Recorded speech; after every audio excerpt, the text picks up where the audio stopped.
Hello there, welcome back to another video with Deliciousness.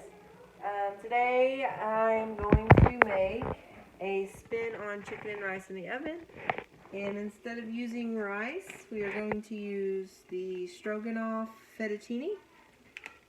And we use 2 of those and 1 can of chicken broth, 1 family-sized can of cream and mushroom. And then I have my chicken that I already had pre-seasoned, chopped up, frozen. I thawed that out and it's right here, and you can just season it with whatever you want. I choose the Montreal McCormick chicken, and then your spray for your pan, and also some butter for your corn. And I'm also going to make mashed potatoes to go with it. And this is a really simple one. Just got back from another 10-hour day in the factory, so anything that's simple, huge help. So one way you can do canned corn that makes it taste a little more like fresh corn cut off the cob. You take a can of corn and drain it. Mind you, I never said this one was healthy. So I drain that, put it in my pot. Lid here. Okay, and then I take my butter and I add about, let's see, not like that.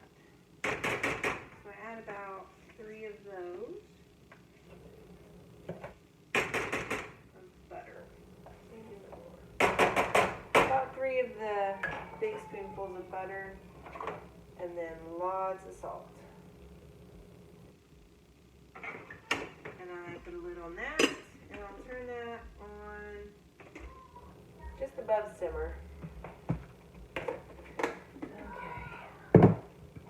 Alright, so I got that corn going. Just keep an eye on your corn. You don't want it to cook for too long. Okay. And then for the mashed potatoes, I have found that these are the closest to homemade mashed potatoes. I used to make homemade mashed potatoes all the time until I started working back in the factory. So now I make these home style, and these taste is the closest that you can get to real mashed potatoes. So the trick is you use 4 cups of hot water and put it in your pot.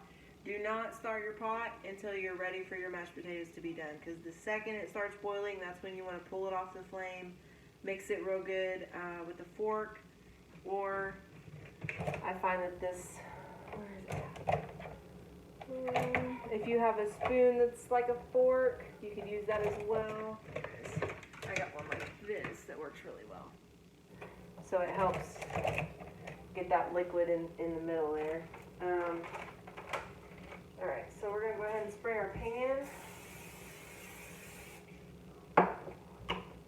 Okay, and then we're going to take both of our bags of our stroganoff fettuccine, and we're going to dump right in the pan. Make sure you get all that seasoning. Okay, and then we're going to take a whole can of cream and mushroom.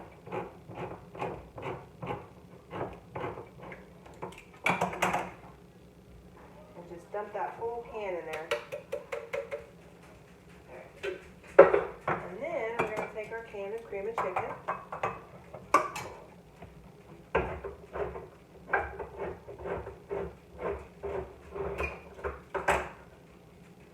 Oh, also you want your oven set to 375.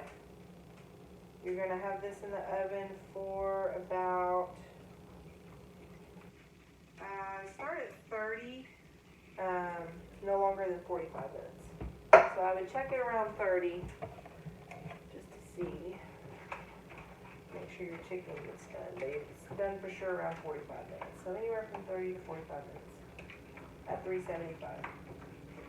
Okay, so we're going to mix that in there real good. And it already smells amazing.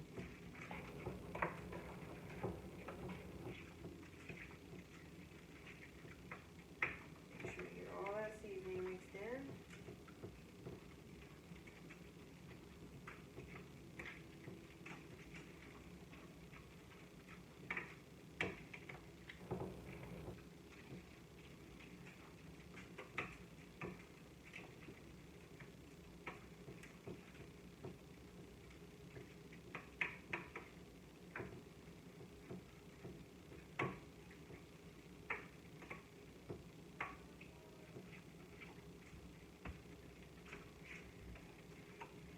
take a little bit to get it all mixed in.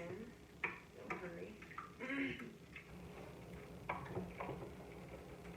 Just want to make sure you get it mixed really good. Okay, so we got that mixed in there real good. Now I'm going to take my already seasoned chicken. Now if you haven't already seasoned it, you can go ahead and chop it up, throw it in a bowl, throw your seasonings that you want on your chicken in it, mix it up real good, and then just continue with what you're doing. Okay, so I'm going to take my little pieces of already seasoned chicken here, and I'm just going to stick them right down in there. You can also use chicken tenders as well, like the little small fillets of chicken, and you can just lay them over it.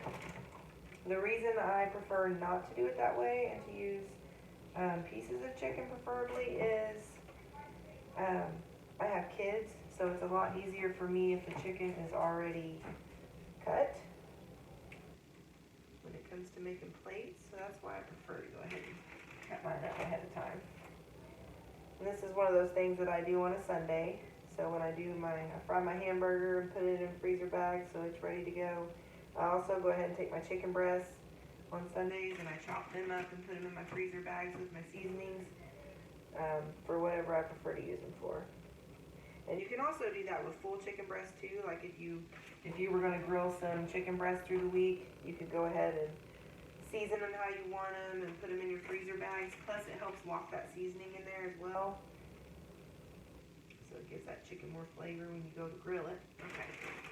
So I got all my chicken in there.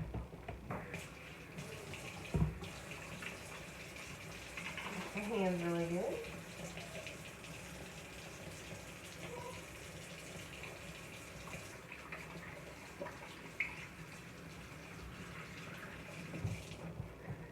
Alrighty. And I'll just let that corn usually simmer a little bit for about 10 minutes. And then I'll turn it down to low and keep it nice and warm. Don't need to cook real long. And I'm just going to add some pepper right on top there. And that's it. It's all done. You're going to pop that in the oven. Oh, better get my pans out of there first.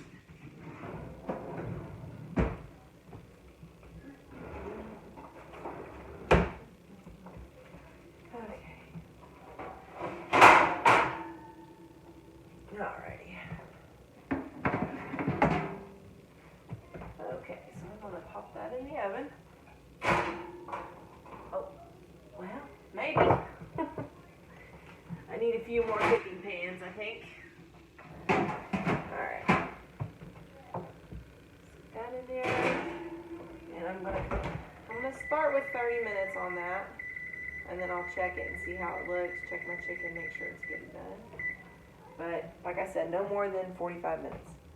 And that's all there is to it. Once my water starts boiling for my potatoes, I will put those in there and mix it up real good. And there you have it, supper in 30 minutes. Thank you. Please like and subscribe, and I'll see you again next time.